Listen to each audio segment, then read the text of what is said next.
Eu desejava muito que alguém me desse uma base. Por quê?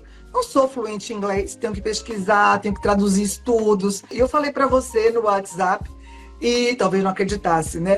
Eu disse, Fran, você foi o resultado das minhas orações. Porque, gente, eu quero uma pessoa de neurociência que adeque o enlace com psicologia, né? O curso está sendo realmente uma ótima oportunidade de reencontrar na neurociência não só o conhecimento, mas instrumentos práticos para proporcionar melhores resultados na prática clínica. Eu tenho relatos de pacientes que já, no momento bastante inicial da terapia, quando tiveram acesso aos primeiros exercícios, tiveram questões muito importantes trazidas à tona, não só de regulação emocional, mas questões relacionadas a desamparo e a trauma. Que foram reativadas e então poder ser tratadas no processo terapêutico. Questões do consultório de uma forma em geral poderem ser vistas de uma forma integral, né? As nossas emoções, os nossos processos mentais, como o nosso corpo está relacionado com tudo isso e como realmente a nossa história de vida vai sendo registrada no nosso cérebro, no nosso sistema nervoso. E um dos melhores investimentos que eu fiz na minha carreira foi a assinatura do curso de formação em neurociência para psicólogos. A Fran traz as pesquisas mais recentes e os estudos mais recentes da área e ela dá todo o suporte necessário durante as aulas também de forma muito clara. Melhorou muito a qualidade dos meus atendimentos, isso deixou meus clientes mais satisfeitos e também me deixou muito mais realizada como profissional, porque os temas abordados no curso eu não havia encontrado ainda de forma tão clara assim em outro lugar. Ô, Monique, o entender de neurociência e do PNP mudou o que na tua vida, assim, no contexto geral, entre profissão, pessoa, trabalho? Eu tenho uma amiga que a gente divide consultório e ela fala pra mim, Monique, que eu vou te falar uma coisa. Depois que você começou a estudar aí esse negócio de neurociência aí, com essa tal de Fran, você é outra. Você tá muito mais segura, você tá muito mais confiante, você tá muito... Por quê? Qual é o medo de qualquer estudante de psicologia que sai da faculdade? Como que eu vou aplicar teoria na prática? O que eu vou falar para o meu paciente quando ele... Esse é o medo. A Fran possui uma clareza muito boa na hora de explicar os seus conceitos e os conteúdos nas aulas disponíveis, além de ser uma pessoa super acessível para a gente tirar dúvida e poder trocar, tanto com ela, tanto com os profissionais que realizam o curso. No âmbito profissional, eu percebi que eu comecei a ter mais segurança e maior embasamento para realizar as minhas intervenções. E, obviamente, os pacientes relatam, né, sentirem essa confiança nos atendimentos e eles passam, então, a compreender melhor os seus sintomas, diminuindo as suas queixas e comprometendo mais com o próprio processo, a partir do momento que eles conseguem também entender melhor o que se passa na história da vida deles. A Fran traz muitos estudos relacionados ao desamparo aprendido, relacionados aos traumas, regulação emocional, técnicas aplicáveis na clínica, que particularmente eu já apliquei e deram muito certo na minha prática profissional. Então o curso valeu muito a pena, principalmente pelo retorno de fácil aplicabilidade em tão pouco tempo. Para mim o PNP é um Waze.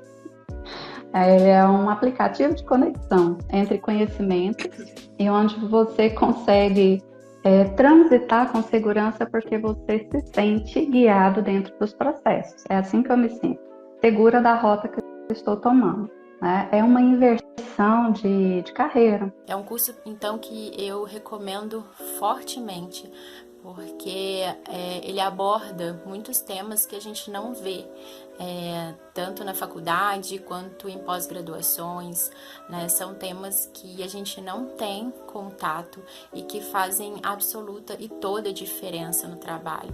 Hoje eu sinto que eu consigo me conectar muito mais com as minhas pacientes, com as suas dores e ampará-las verdadeiramente.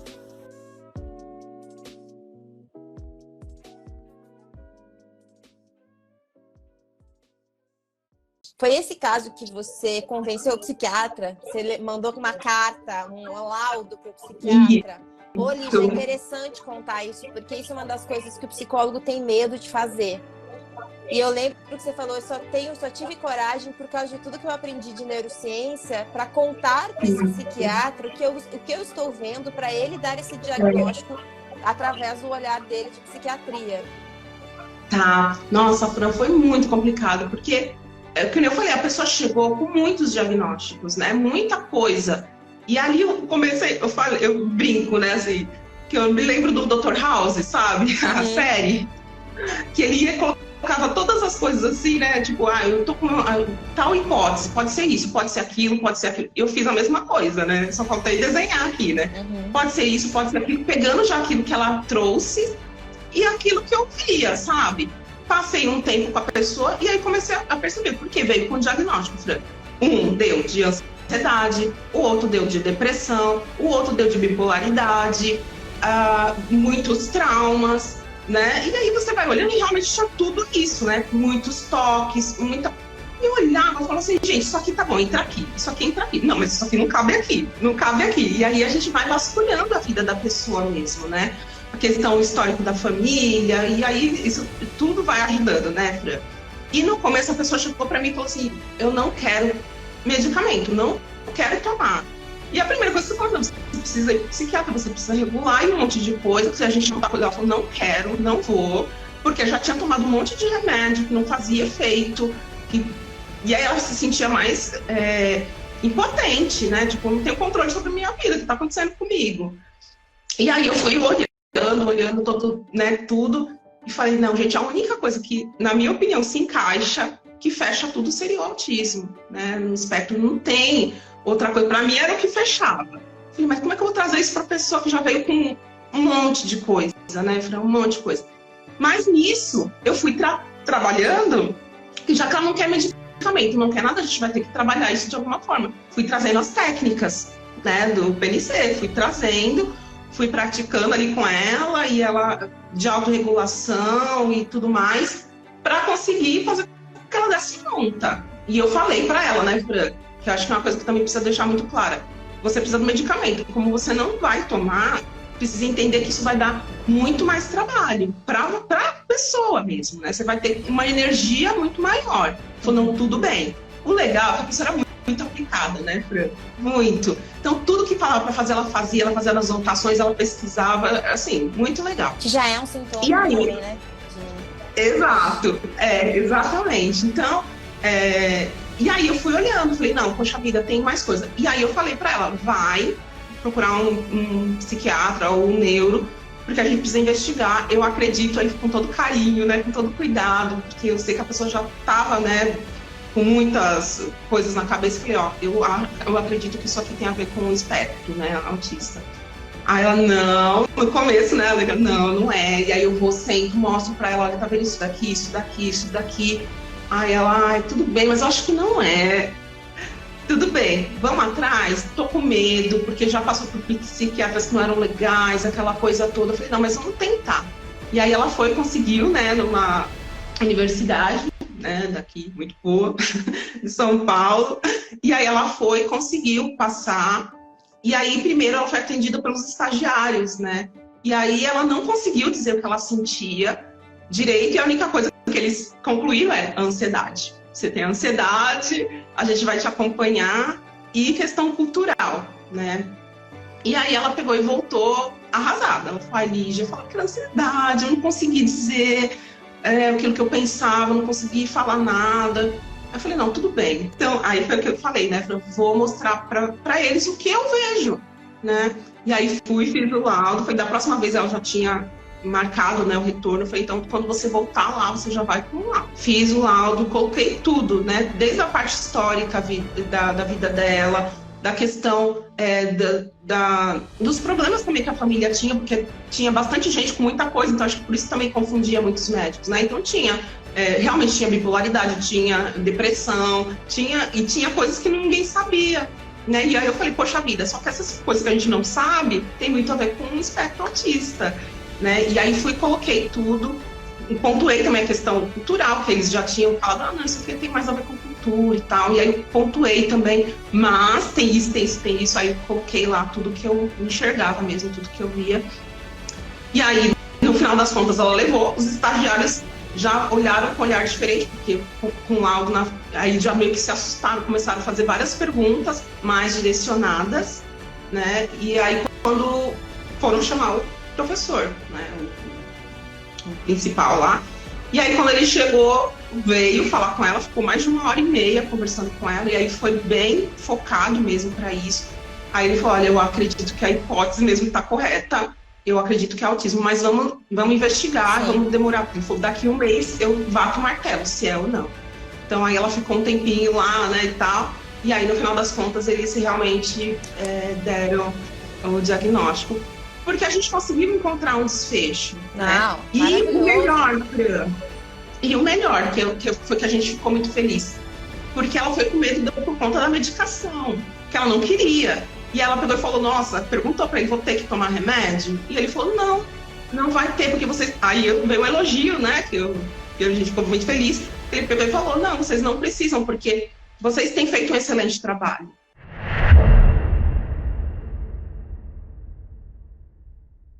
Como não amar a neurociência e amar mais ainda a sua profissão de psicólogo, da área da saúde ou da educação agora, depois da aula 1? Como não querer saber mais para que você consiga efetivamente entender a sua vida e ajudar as pessoas com a sua profissão? Como não entender que com a neurociência a gente realmente consegue não só ser referência, mas efetivamente viver do nosso propósito e ter confiança para fazer desse mundo um lugar melhor? E por que não começar a pensar em curar um mundo com prevenção, diminuir a doença mental, focando na saúde mental de dentro para fora? Bom, é isso tudo que a gente está vendo essa semana. Como é que você resolve as dificuldades dos seus pacientes, do consultório, dos seus clientes de empresas e da escola também, através da neurociência aplicada à psicologia? Como é que você, com isso tudo, tem mais confiança no seu trabalho? Você mesmo acha aqui nesse conteúdo um chão seguro para que você consiga caminhar fazendo aquilo que você se propôs, quando você se formou ou até no curso que você estiver graduando. A aula 1 a gente já teve tantos comentários, a gente já começou a criar esse grande senso de comunidade. Eu li cada um deles, tanto aqui no link da aula, quanto no meu Instagram. Vocês já estão lá me dizendo o que vocês aprenderam, como isso já está modificando o que vocês entenderam sobre vocês. Pessoas já me escreveram, pessoas que escreveram livros, pessoas que têm mestrado, doutorado, já disseram quanto que elas estão impactadas por entender que elas mesmas tiveram traumas na vida dela e nunca tinham tido isso. Psicólogos, profissionais da saúde. Hoje a gente vai botar um tempero a mais nesse conhecimento, lembrando para você que entre a aula 1 e a aula 4 a gente está tendo uma construção de aprendizagem. Eu já estou usando um método de neurociência e de gestão de mudanças aqui para vocês aprenderem. Então hoje a gente começa a entender um pouco mais de como mapear esse funcionamento que a gente começou a entender na aula 1. Como que, apesar de saber de trauma, de regulação emocional, de constituição do cérebro, eu começo a entender efetivamente o que está acontecendo com o meu paciente, com o meu cliente, comigo. E a gente vai ter 4 passos, mas que na verdade poderiam ser 80 passos. Foi só uma maneira mais didática que eu coloquei aqui para você entender como que você já pode começar a organizar. Hoje teremos conteúdo a mais, obviamente. Então já pega papel, caneta, seu café, sua pipoca, chama o tio, chama o colega de trabalho e vamos começar a aula 2.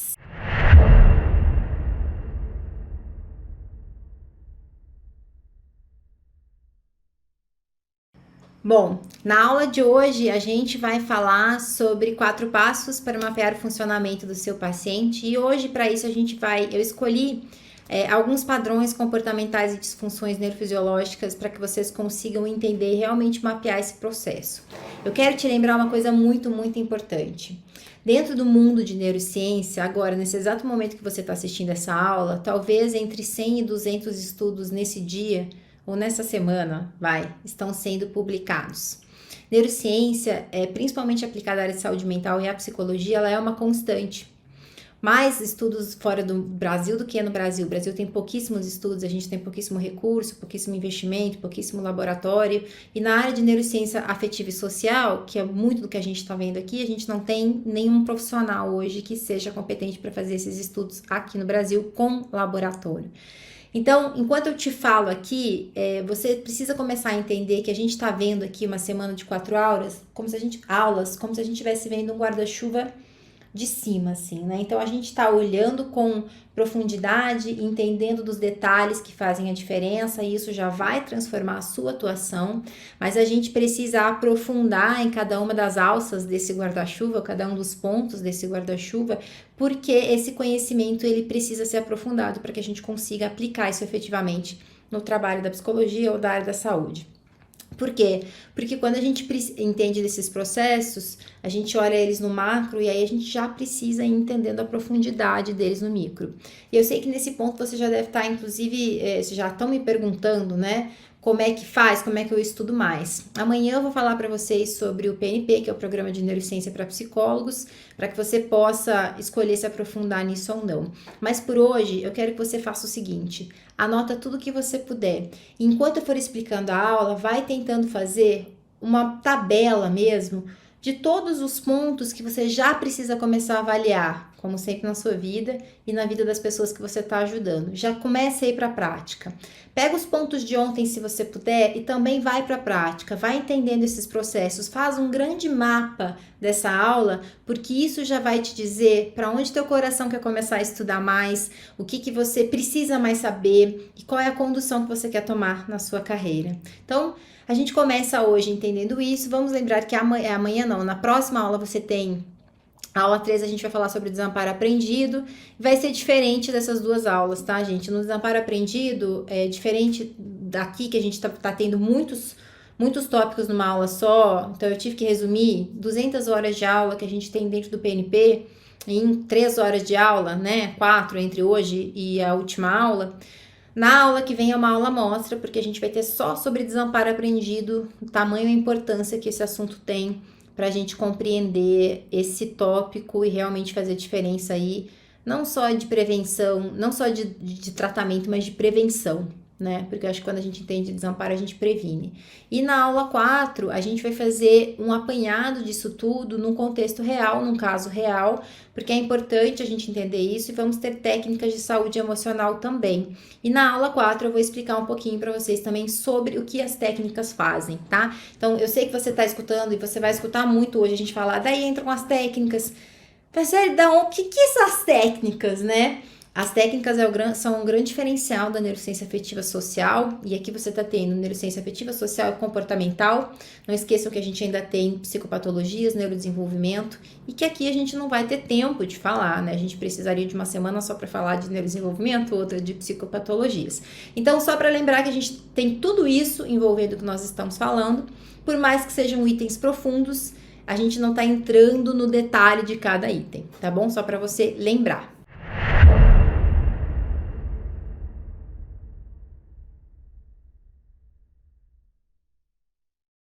Eu acho que a neurociência está, né, forte hoje, está trazendo estudos sobre o cérebro, como a gente funciona, como tudo influencia, né? Então, eu acho que é esse tipo de atualização de informação que a gente precisa, né? Acho que os pacientes também precisam disso, né? Porque ele traz essa coisa concreta que é, olha, você está assim por causa disso, disso, disso. Né? Você não é isso. Então, isso traz Opa, pera um pouquinho. Ah, entendi. Então, peraí, vamos trabalhar, vamos regular, vamos ver o que é, né? O que está acontecendo, vamos ver se é trauma, desamparo, enfim. Eu acho que isso traz uma segurança para o paciente também.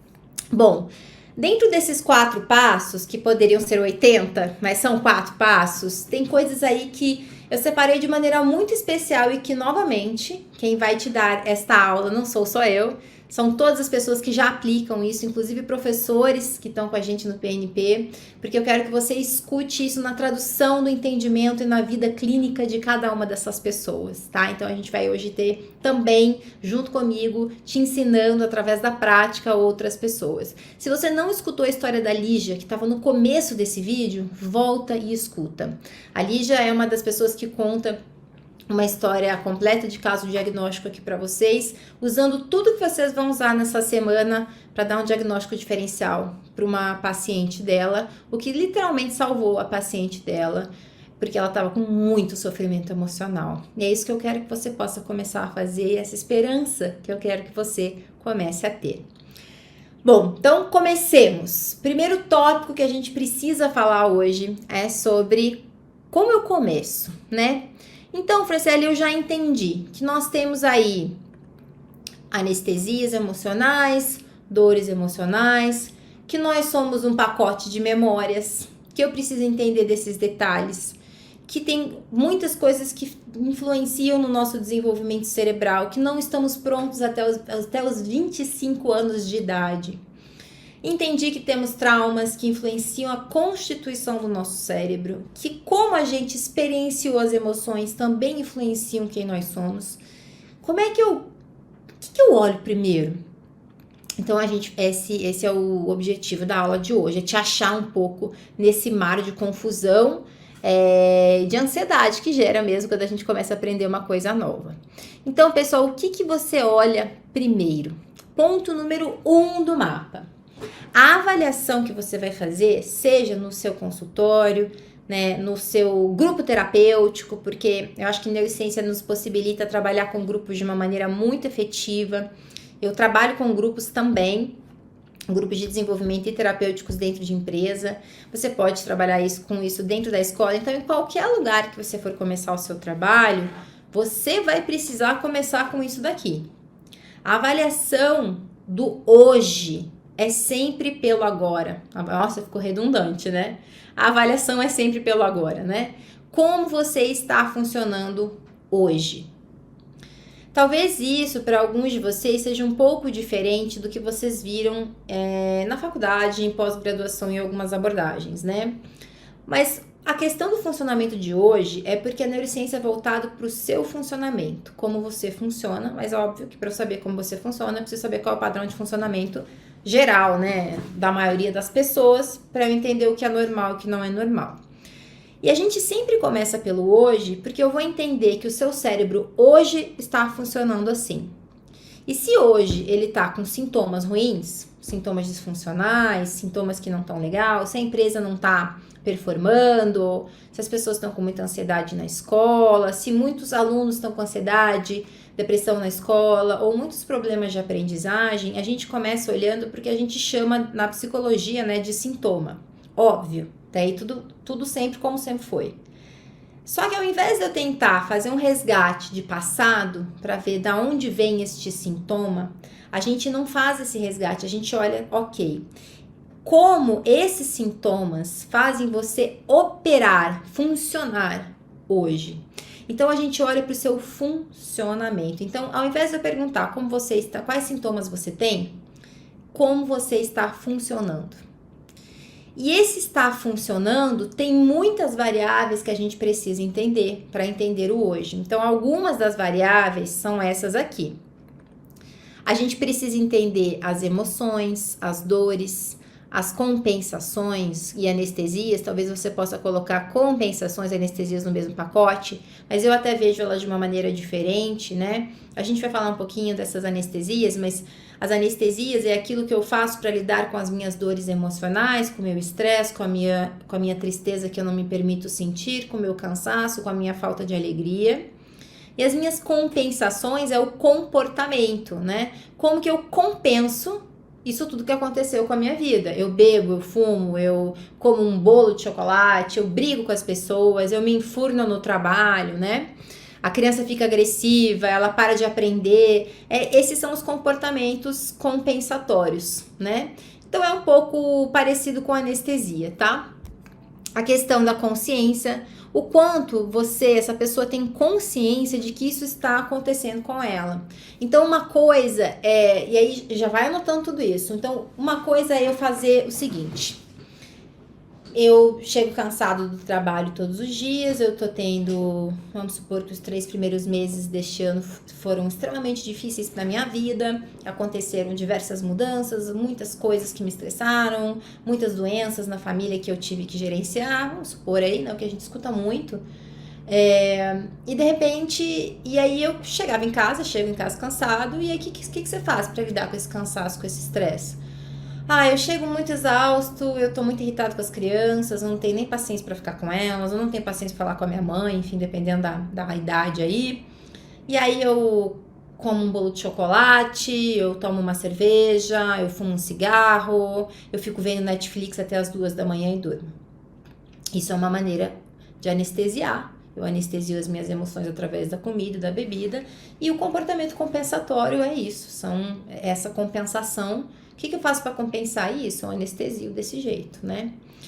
Uma outra maneira é eu ter consciência desse processo e poder fazer outras escolhas, que é o que a gente precisa começar a ensinar as pessoas a fazer. Então, eu posso ter o mesmo cenário, mas o que você faz? Bom, como eu já sabia que isso ia ser um período muito crítico da minha vida, eu me organizei, eu pedi ajuda, sei lá pra quem, eu e meu marido, a gente senta, conversa, e a primeira coisa que eu tô fazendo é cuidando da minha alimentação, porque senão eu sei que eu vou compensar a minha falta de alegria na alimentação, e aí eu sei que com isso eu anestesio as minhas emoções, então eu não tô fazendo isso, tô tentando evitar, na grande maioria dos dias, nem sempre eu consigo, tem dia que eu fico muito cansada para cozinhar e como um bolo, tá? Mas veja, é um comportamento saudável e consciente, né?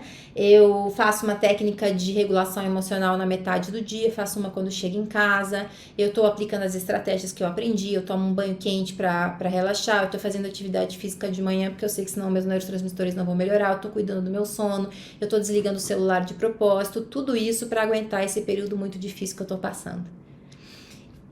Existe uma diferença de consciência e de não consciência do meu funcionamento, e se ele é bom e se ele é ruim, tá? Então é isso que a gente avalia também. Qual é o nível de consciência de como você faz uma coisa para anestesiar ou não? Qual é o ambiente que essa pessoa está vivendo? Ela está vivendo num ambiente estressante, de mudança, de doença, ela vive com pessoas tóxicas, ela vive com pessoas narcisistas, ela vive com pessoas ou com ambientes que demandam mais dela do que ela conseguiria dar. Qual é o nível de autonomia que essa pessoa tem para suas próprias escolhas? Ela está conseguindo ter autonomia e força de vontade para escolher o que come, que horas ela dorme? Ou ela perdeu a autonomia de si mesma? E aí a gente avalia no adulto a autonomia de si mesmo, na criança e no adolescente a autonomia que os pais dão para ele, se ele consegue efetivamente ter essa autonomia. Na paralisação, essa pessoa está paralisada perante a vida, perante os sonhos dela, ela paralisou na insatisfação, ela se acostumou com uma vida ruim, com um relacionamento ruim, com um trabalho ruim, ela se sente paralisada ou ela não se sente. Como funciona a cognição dela hoje? Ela está tendo perda de memória de curto prazo, longo prazo, médio prazo? Ela está conseguindo processar pensamento? Ela consegue terminar os seus pensamentos como antes ou não? Tudo envolvendo cognição. Essa pessoa está conseguindo tomar decisões como antigamente? E aí, se for uma criança, um adolescente, tomar decisões dentro do que o cérebro dele conseguiria, né? Ou ela já não consegue mais tomar decisões? No sentido de me sinto confusa, até para que restaurante ir, eu já não sei mais. Eu já não sei mais nem que roupa eu ponho, então para não ter que escolher eu ponho qualquer roupa, né?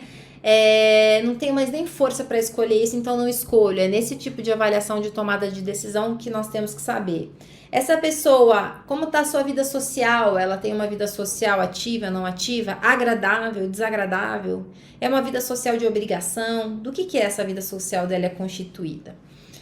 Quais são os hábitos que ela tem? Aí, em hábitos a gente entra em alimentação, atividade física, sono regulado. Lembrando que um sono regulado não é necessariamente um sono que a pessoa dorme de 7 a 8 horas. Ele tem que ser de 7 a 8 horas, vou falar bem rapidamente aqui para vocês, mas a gente tem todo um processo de sono que a gente precisa entender, tá? Mas não é só um sono de 7 a 8 horas, é um sono de 7 a 8 horas, onde a gente dorme à noite e acorda de manhã, né? Então eu durmo ali entre 9, e aí tem pessoas que vão dormir até meia-noite, mas eu acordo até umas 9 horas da manhã.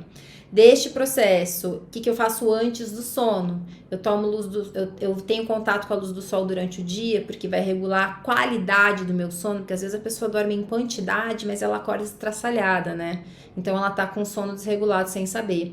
Ela toma café entre 6 e 9 horas antes de dormir, que tá com certeza atrapalhando o sono dela. Pelo menos na maior parte da população, não é todo mundo, né? A maioria acha que não, mas aí você vai ver a pessoa tá estraçalhada, de cansada. Primeira coisa que a gente mexe é o que ela consome. principalmente a cafeína, e luz do dia de manhã. Ela usa celular e telas antes de dormir, principalmente o celular, então 2 horas antes de dormir. O ideal é que ela não use celular, tá? Então a gente avalia a qualidade do sono com essas 4 questões. Satisfação de vida, como é que tá a satisfação da vida dela, com o trabalho? A gente faz meio que aquele mapa da vida mesmo, que vocês já devem conhecer, com as satisfações, e aqui a gente vai entendendo de 0 a 10, de 0 a 5, a graduação que você quiser dar, com todas as facetas da vida dessa pessoa. Qual é o peso dessa pessoa e como que tá a saúde física dela?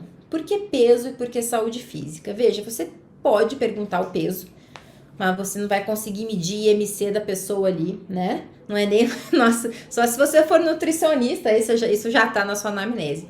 Mas a questão do peso é porque se a pessoa está muito abaixo do peso, uma pessoa muito magra, e ela não era assim, ou era, né? E sempre foi muito magra, e a gente pergunta, você avaliou sempre seu peso, como é que isso é pra você? E se ela tem exames clínicos, seus exames de sangue estão ok? Você tem ido ao nutricionista? Qual foi a última vez que você teve exame da sua vitamina D, da sua B12, que são vitaminas que influenciam no bem-estar? A gente sabe que tanto a pessoa muito abaixo do peso quanto a pessoa obesa, a obesidade é uma doença crônica, de saúde física crônica. E a obesidade demonstra, na grande maioria das pessoas, quase que 100%, um cérebro menor. Então, ela encurta o cérebro da pessoa, fazendo com que esse cérebro não opere na sua totalidade. Então, a pessoa passa a não conseguir tomar decisões de uma maneira boa, nem decidir direito o que comer, nem decidir por si mesma. Ela tem uma eficiência cerebral diminuída, né? Então, ela vai ter, por conta, muitas vezes, da obesidade, um funcionamento mais lento, mais diminuído, pelo menos em algumas questões, principalmente as questões cognitivas, tá? E emocionais. Então, talvez ela não é todo mundo, gente, sempre, mas a grande maioria, ela tem até que se esforçar mais, e aí ela cansa mais para chegar cognitivamente e emocionalmente em algumas questões, porque esse cérebro opera de uma maneira não tão eficiente. E a baixa de peso muito grande também, falta vitaminas, falta nutrientes, o cérebro fica desnutrido do que ele precisa para que ele funcione bem, então ele também não vai operar tão bem. Então essas coisas todas é uma lupa inicial do agora. E eu começo com essa lupa inicial do agora, porque se esse cérebro não tá bem agora, se você tem comportamentos disfuncionais, estilo de vida disfuncional, tem algo no teu cérebro que não tá operando legal. E aí a gente tem que retornar para entender, ok, então isso que você está me dizendo condiz com os sintomas que você está me contando? Primeira cruzada, para quem gosta de matemática, pode fazer até um gráfico, né? Segunda questão que você vai fazer com essa avaliação, tem sintomas aqui que você deveria estar sentindo através dessas perguntas. E aí a gente já começa a falar, mas você tá ok, você toma café, então você deve ficar ficar mais irritado, você deve ficar com menos paciência, se seu sono não tá de qualidade, você tem mais vontade de comer doce, e a pessoa falando, mas isso é sintoma? Isso é sintoma de um cérebro desregulado. Então, muitas vezes, o nosso papel também com essa eu chamo de fotografia inicial, é porque a pessoa às vezes está vivendo há tanto tempo na disfunção, com esse cérebro disfuncionalmente bagunçado, que nem ela sabe que aquilo que ela tem são sintomas. E aí, só com essas perguntas e, obviamente, entendendo o detalhe do funcionamento cerebral para cada um desses itens, a gente começou a entender alguns deles, a gente já começa a entender que tem outras coisas aí que não estão. Então, era muito comum, por exemplo, eu perguntar aos meus pacientes, assim, sempre fiz esse processo, tá, você deve estar com dores no corpo. E o paciente falava, não tenho dor no corpo nenhuma. Como é que eu sabia que eles estavam com dores no corpo, né? Alta preocupação, emoções de ansiedade, angústia, não tinha dor nenhuma. Eu falava, não tenho dor no corpo nenhuma, não. Fazendo compensações com comida, com bebida, um ambiente extremamente tóxico que eles estavam vivendo. Eu falava, nossa, a pessoa com certeza está altamente preocupada e com dores no corpo, porque o corpo acompanha, assim, ó. Quando a gente faça aí um movimento de preocupação. Então, você vai fazendo isso, você vai enrijecendo o seu corpo. E aí, a pessoa falava, não tô. Eu falava assim, não, então eu quero que você perceba agora, a hora que você chegar em casa, durante essa semana, daqui dor no pescoço, dor nas costas e tudo. E aí a pessoa volta e fala, eu tô inteira dolorida. E ela anestesiava as dores, meio que dissociava as dores, porque ela tinha acostumado. Só que quando eu começo a colocar meu foco na atenção aqui, eu começo a perceber que meu corpo existe. Muitas pessoas não sabem nem que o corpo delas existe, porque a gente não aprendeu que o nosso corpo existe, não é mesmo? E aí ela começa a se perceber e ela vai se tornando pesquisador dela mesma junto com a gente, que é o nosso objetivo, nós sermos pesquisadores, né? Para que a pessoa consiga ter autonomia de si mesma. Esse passo já muda tanta coisa na vida da pessoa que vocês não têm ideia. Só que para ele funcionar bem, a gente tem que saber do restante dos passos.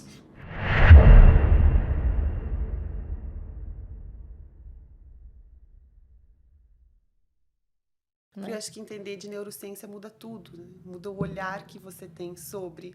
Acho que a gente tem hoje, assim, parece um movimento que entra muito numa guerra cultural, assim, desse lugar de divisão de tarefas, de papel, enfim. E eu acho que quando a gente entende de neurociência, você entende que é além. Vem de um lugar, de um cérebro que, num primeiro momento, vai se transformar ali para se conectar com esse bebê que existe. Eu me lembro muito de uma aula, me marcou muito, que você fala assim que o neném se regula pela respiração da mãe quando ele está ali. Então, como é que uma mãe que está exausta, que está irritada, que está cansada, que está sobrecarregada, desamparada, vai conseguir cuidar de uma criança? Então, acho que compreender esse movimento além de cultural, além de todas as outras coisas, compreender o cérebro, ele é muito transformador. E necessário, né, Karina? Necessário. Esse tema de entender isso, estresse e exaustão, veio com o PNP? Sim, veio com a neuro? Essa diferença, né? Entre a ansiedade, o estresse e a exaustão, que muitas vezes está tudo junto, né?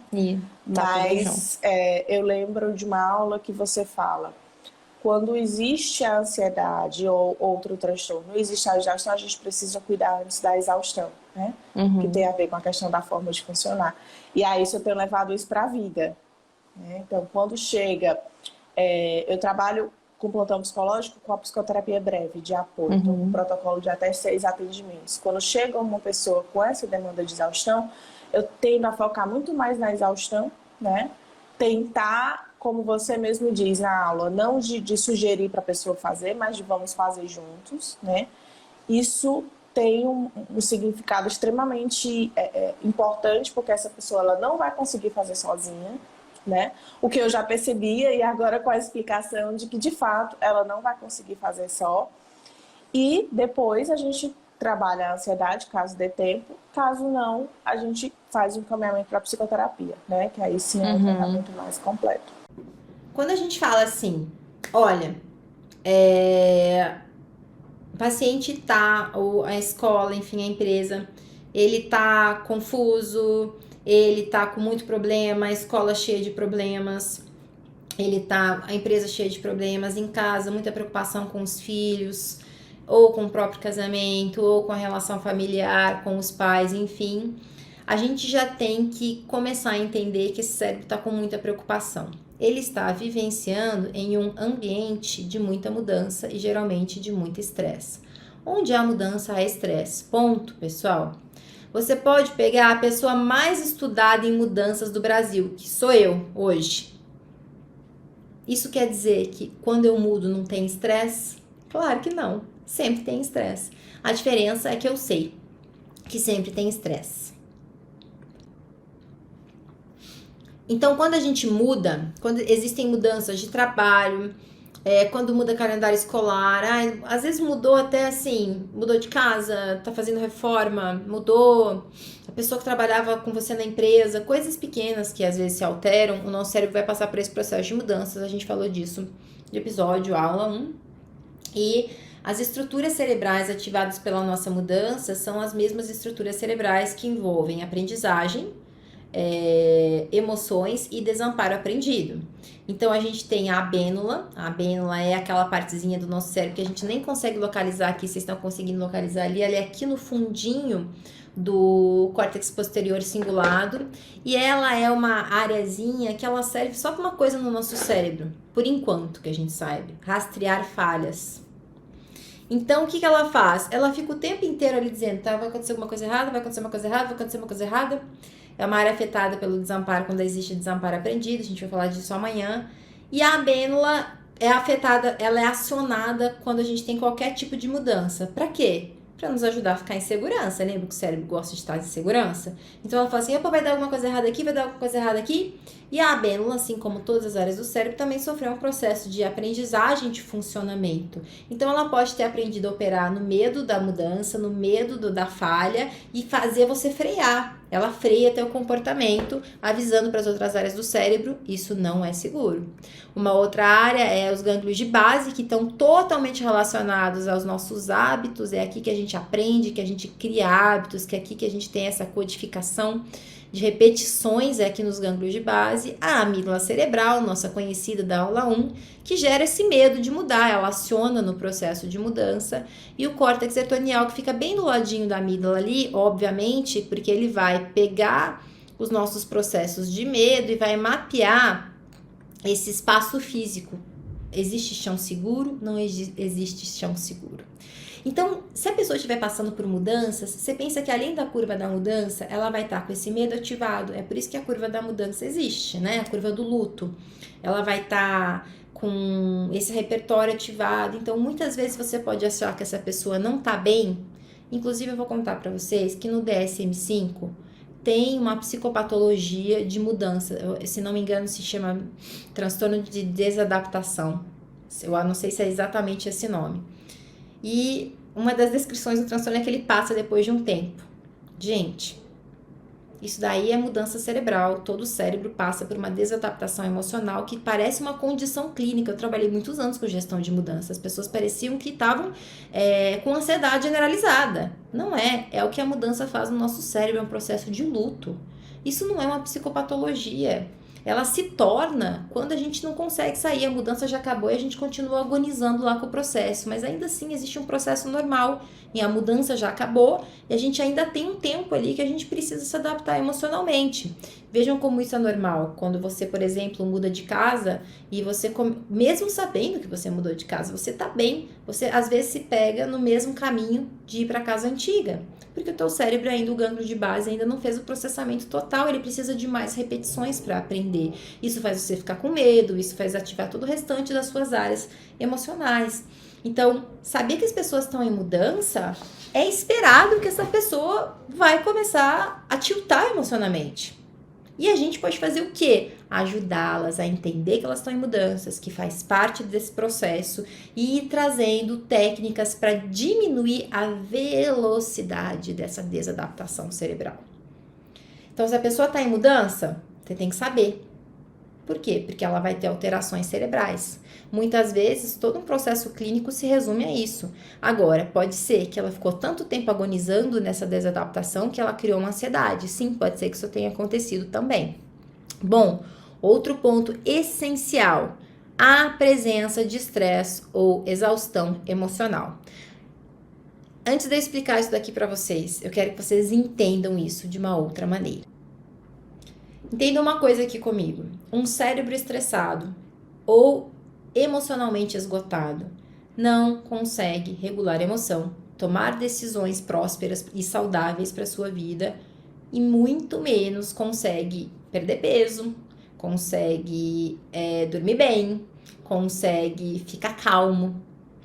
Existe uma diferença, e eu não vou me estender disso, mas eu só queria que você soubesse, porque quando você mapeia funcionamento, se você não souber o que grita para desregular esse funcionamento, você pode mapear um funcionamento e achar que é uma psicopatologia.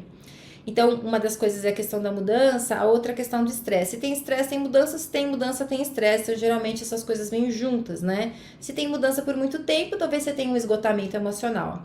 Quando a gente ouve muitas vezes hoje as pessoas falando de burnout, olha a importância de você saber disso, gente. A Organização Mundial da Saúde tem um dado de que 30% dos trabalhadores do mundo estão com burnout. O burnout hoje, ou burnout, é uma doença ocupacional, ela não está no DSM-5, ela está no CID, característica do trabalho. Quem estuda neurociência de verdade, neurociência afetiva, social, a gente já sabe que o burnout não é só uma característica do trabalho. Ele é uma característica da pessoa e ele pode estar relacionado com várias coisas. Não vou nem entrar aí. Lá no PNP a gente tem uma aula gigantesca sobre isso. Eu tenho um programa só sobre isso. Mas antes do burnout chegar, o burnout ele danifica 3 funções através do questionário que a gente tem de diagnóstico. Despersonalização, que a gente também chama um pouco de... Aqui a gente vai entender essa despersonalização como quase que uma dissociação emocional, senso de que eu não pertenço, de que eu não mereço, de que não colo. Esgotamento emocional, exaustão emocional, que é o principal para caracterizar burnout. E o terceiro, desrealização do trabalho ou cinicismo, que é essa sensação de descolamento do trabalho, de não sei nem o que eu tô fazendo aqui. Disso, exaustão emocional é o principal. Só que, antes de chegar com esse score desses 3 para chegar em burnout, que a pessoa já paralisou, que não adianta nem ela voltar para o trabalho, que ela não consegue mais operar, a gente tem estágios anteriores. Esses estágios anteriores se chamam estresse crônico, que é o primeiro estágio, e o segundo estágio, exaustão emocional, que é a minha linha de pesquisa hoje, no presente momento, tá? Eu já pesquisei regulação emocional no mestrado e agora eu tô pesquisando exaustão emocional. Por quê? Por que a gente precisa entender disso? Porque não existe diagnóstico para exaustão emocional e não existe diagnóstico para estresse crônico. Mas existe um cérebro que já não está operando legal. Então, no estresse crônico, que é esse primeiro estágio, que é onde a pessoa está com muito estresse, ela vai ter um nível de cortisol altíssimo, ela vai estar ligadona, né? Ela vai estar funcionando bem, ela vai estar, só que talvez ela esteja dormindo pouco, esteja mais ansiosa, comendo um pouco mais, porque o cérebro precisa de mais energia, com um pouco mais daquela força de agressividade, querendo fazer tudo, e você vê que ela fala assim, aí tem assim, ela tem muitas ideias, ela tá no estresse, ela tá funcionando. Talvez ela perceba que tem algo errado, mas não tanto. Talvez essa pessoa do estresse tenha parado, como muitas pessoas acontecem, no ambulatório com taquicardia. Não, era uma crise de estresse. Se bem que quando ela para já no laboratório com taquicardia, ela já tá ou no burnout ou no esgotamento. Mas acontece muito. Ela talvez esteja com uma gastrite sem perceber muito. A questão é que no estresse crônico, o que acontece com o cérebro? A gente tem aí o cérebro de pessoas estressadas, que é o estresse e o non-stress. Lembrando que ele não tem diagnóstico, a gente tem formulários que a gente usa na academia, né, para fazer pesquisa.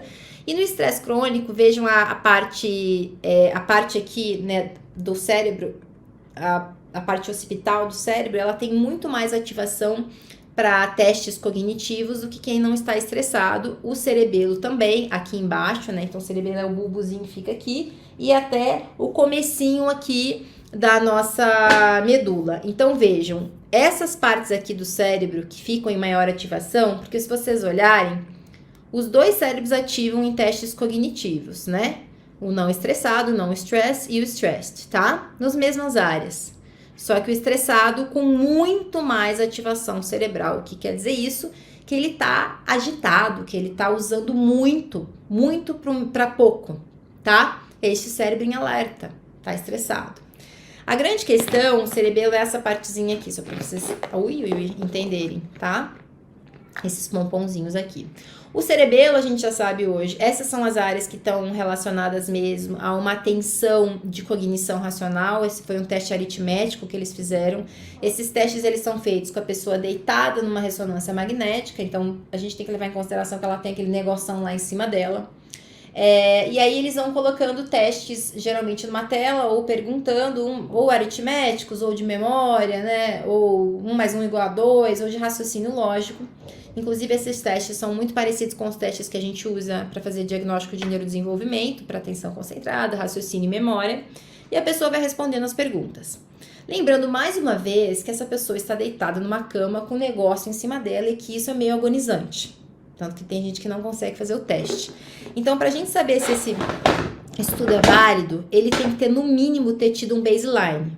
O que todo mundo faz, porque é meio amador não fazer, mas tem alguns pesquisadores que não fizeram. E mesmo assim, às vezes, o estudo é publicado. O que é o baseline? É a pessoa deitada sem fazer nada. Ela fica lá olhando para cima, porque aquele cérebro está ativado. O nosso cérebro nunca fica sem fazer nada, nem quando ele dorme. Mas ela está sem nenhuma função. Você não deu para ela uma ordem de fazer alguma coisa. E aí depois eles dão os testes cognitivos e vem a diferença de ativação entre os grupos. Essas áreas do cérebro que ficaram superativadas em pessoas estressadas, e esse é um dos estudos, a gente tem alguns estudos sobre estresse crônico, elas já nos demonstram uma coisa muito importante. O cerebelo e o córtex occipital são as áreas do cérebro que nos ajudam a entender memorização. O cerebelo está cada vez mais relacionado não só à nossa parte motora, então controle de impulso motor, mas também controle da nossa regulação emocional, controle dos nossos processos de pensamento difusos.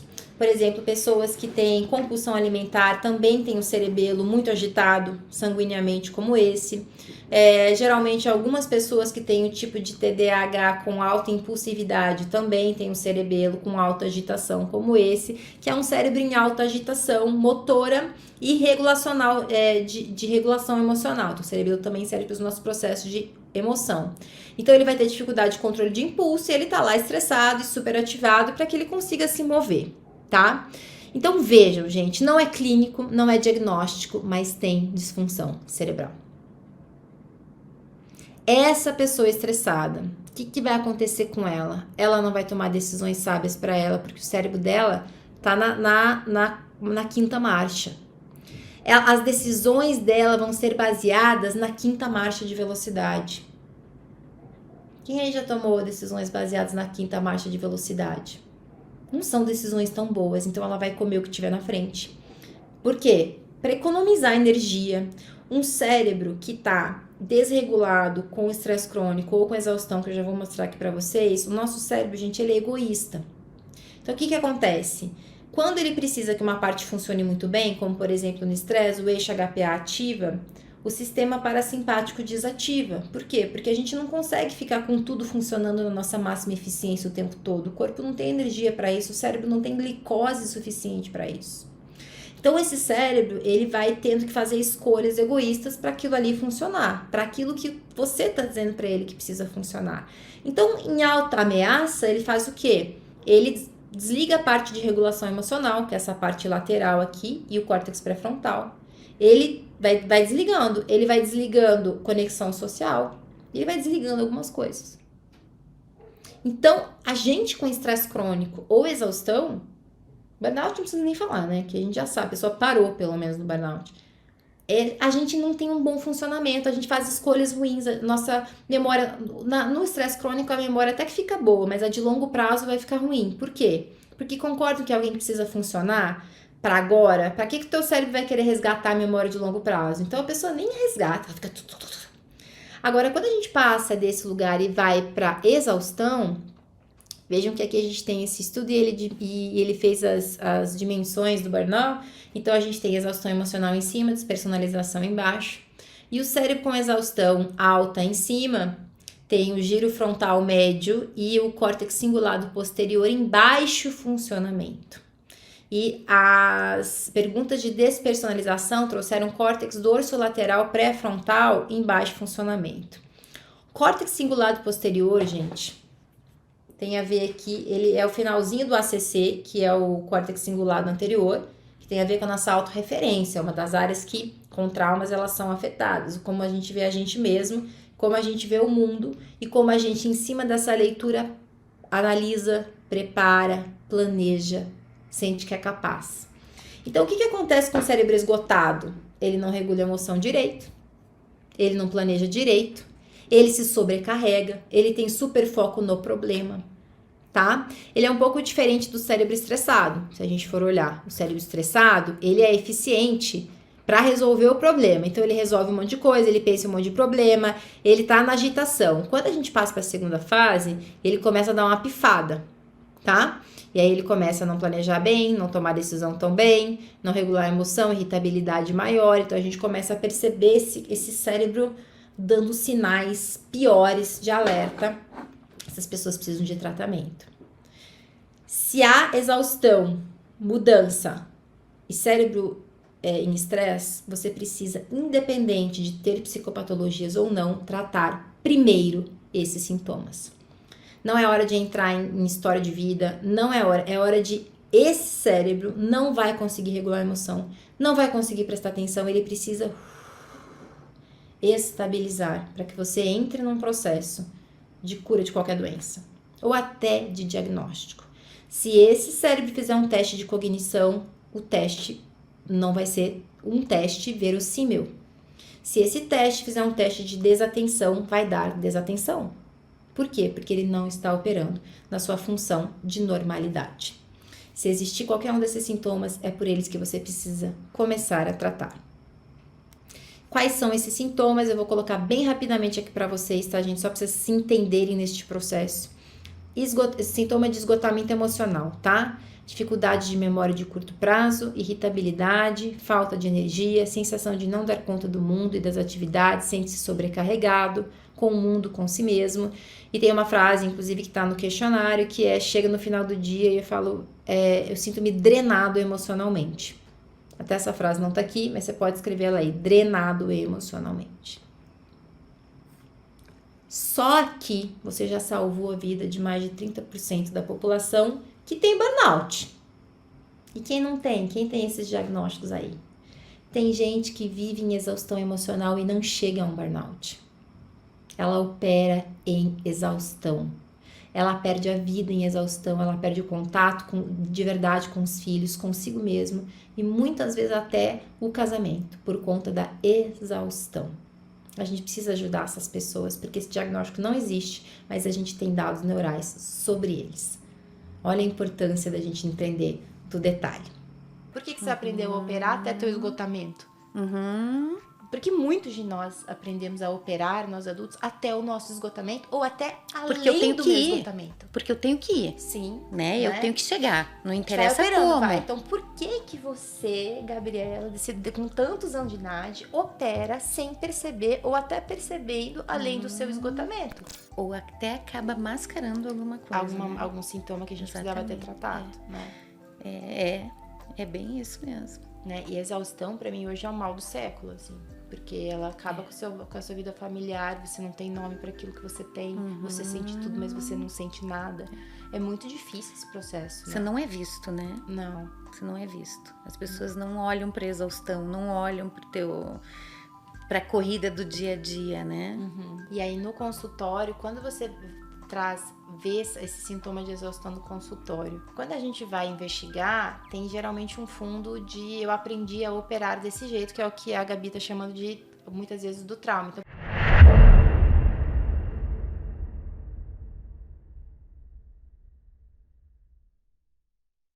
e quando ela traz as dores dela, aí você pergunta sobre as dores no corpo, porque também a gente tem que ser detalhado. É maxilar, é as costas, é dor de cabeça, é ajudar a desenhar mesmo ali com o próprio paciente, né? E aí, a gente pergunta, vou trazer uma outra coisa que a gente aprende também sobre o intestino. Aí a pessoa traz cansaço, falta de sono, aí você olha, poxa, sua vida é toda funcional, você fez atividade física, uma infância muito boa, amparado, você tá com um problema referente, assim, especificamente, vamos imaginar aí, vida de trabalho, né? E aí ela fala, não, ela não consegue nem enxergar o processo, talvez, dela exaustivo, de estresse ali sobre o trabalho, mas o intestino dela tá ali, né, de alguma forma desregulado e ela não tá percebendo. E aí, quando você pergunta, a pessoa fala, nossa, é mesmo, já tem um tempo. E quando você aprende que o intestino, ele pode trazer todos esses sintomas referentes ao processo funcional do paciente, você associa logo a um processo emocional também. Olha, tem alguma coisa aí que está acontecendo, que talvez você não esteja percebendo, que a gente vai ter que avaliar com mais calma. Por isso que é importante conhecer a rotina. Por isso que é importante perguntar, olha, quando acontece isso, como que você reage? O que você faz? Você come mais, você come menos, você dorme mais, você dorme menos, você fica com as pessoas, você desconta, se você se isola, o que você faz? Quais são, ponto 3, os comportamentos disfuncionais, as anestesias dessa pessoa? A gente já entendeu que todo mundo tem anestesias, mas você precisa saber mapear quais são. Para saber disso, a gente precisa entender o que é um corpo em bom funcionamento, né? E para entender disso, a gente precisa entender desde desenvolvimento cerebral, que a gente começou a falar na aula passada, até desenvolvimento hormonal, até desenvolvimento fisiológico. O que é esperado de uma pessoa em cada um desses processos para eu entender que existe uma disfunção?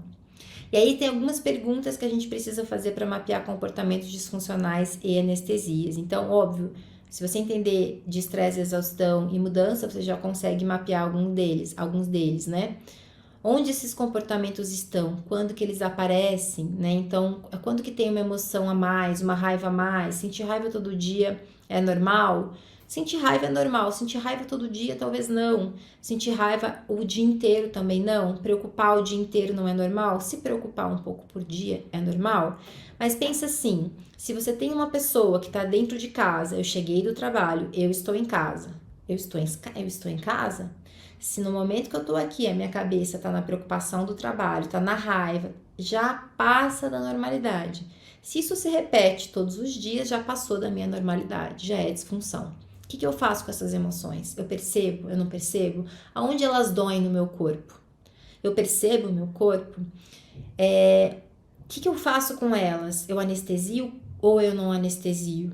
Eu tento regular ou eu como, eu bebo sem nem perceber? E aí você que vai dizer para esse paciente que ele está anestesiando, por quê e como? Porque você está mapeando junto com ele. E qual é a consequência disso que eu fiz, dessa emoção? Que pensamento vem junto com essa emoção? Eu me sinto incapaz, eu me sinto sobrecarregada, eu acho que não vai dar, eu me sinto feliz, como é que eu tô? O que eu faço? Como eu trato as pessoas? Como eu trato a mim mesmo? Que palavras eu uso para mim mesmo? E que memória está condicionada? Essa memória é uma coisa que você vai conseguir ver enquanto você conversa com a pessoa. Esse mapeamento, você é um pesquisador. Junto com o seu paciente, com o seu cliente, você pesquisa esse funcionamento. Quando é com criança, a gente avalia, a gente observa, a gente olha o contexto escolar, você olha o ambiente, principalmente, criança e adolescentes é sempre o ambiente. Com o adolescente é mais fácil, porque ele já vai conseguir te dizer pelo menos os pensamentos que ele tem. A gente olha as consequências e as anestesias da criança, o comportamento disfuncional, e aí a gente vai fazendo essa rede, a gente vai desamarrando o fio, assim, que tá meio embolado, do agora, até entender de onde que estão vindo essas ramificações. Mas enquanto eu desamarro esse fio, eu preciso dar um remédio para esse fio danificado. Gente, a gente não pode esperar o fio desamarrar inteiro para tratar alguém. A gente precisa de tratamento a partir do dia 1, da conversa 1. Porque as pessoas não precisam ficar agonizando de dor. Isso não é promover saúde. Isso é permitir que a doença aconteça. Então, veja, a pessoa não vai no médico e o médico fala: eu só vou te falar qualquer coisa depois dos exames. Pelos exames clínicos, o médico já sabe mais ou menos que essa pessoa não tá bem e, no mínimo, ela sai com alguma coisa para fazer. Saúde mental é igual, gente. É desrespeitoso com a pessoa a gente vê ela em agonia e não fazer nada. Então, quando a gente fala de técnicas, de processo emocional, é para isso também. Então, se eu já sei que ela tá em exaustão e em estresse, eu já sei que ela tá com um sono ruim, eu já atuo agora. Olha, vamos regular seu sono, vou te explicar por quê, vou te explicar da onde tá vindo sua irritação, vamos retirar esse café, deixa eu ver como é que tá a sua agenda para a próxima semana, me diz aí teus desafios, vamos pegar esse minutinho aqui para você descansar, 5 minutos, vamos prolongar seu banho, vamos fazer uma caminhada às 3 da tarde. Então, eu já começo a trazer estratégias, seja de vida, seja de pensamento. Vamos pensar assim sobre você, quero que você faça esse exercício aqui de autocompaixão e de regulação emocional para que essa pessoa comece a melhorar. Aí a gente fica se perguntando por que as pessoas desistem da terapia. Porque elas não querem lidar com elas mesmas. Não é, gente, é porque a gente conduz de um jeito que leva a dor e a gente não faz nada com essa dor. A gente precisa fazer alguma coisa, isso é vínculo. A gente vai falar disso daqui a alguns minutinhos. E aí, quando a pessoa traz, olha, eu funcionei assim, eu gravei, ela pode gravar áudio, ela pode escrever, ela pode fazer o que quiser, ela vai se observar. Quero que você observe o que você sentiu, o que você comeu de manhã, de tarde, de noite. Você vai gravar áudio, você vai escrever. E aí ela volta, ela já tá entendendo que ela funciona de um jeito X. Você também já entendeu que ela tá funcionando desse jeito. O que ela tá pensando, o que ela tá sentindo. Se ela tá conseguindo sentir o corpo, se não tá. Se tá entrando em contato com as emoções, se não tá. Se tem pensamento de mais, se tem pensamento de menos. Se tem ambiente estressante. E aí, na hora, a gente já fala, que memórias que isso te vem nessa emoção que ela tá sentindo agora, quando ela te conta? Porque nós operamos pelas nossas memórias. Você já sentiu isso antes? Que você tá sentindo todo dia de noite? Já? Quando? Desde sempre. Dos últimos 3 meses. Na minha infância. E aí a gente começa a entender em cima do que ela tá sendo operada. Da onde que esse cérebro aprendeu esse repertório? Isso é novo ou isso é velho? Mas eu vou tratar o novo e depois eu vou tratar o velho. Só tô precisando entender da onde que essa memória tá vindo e eu vou explicando isso pro meu paciente. Já.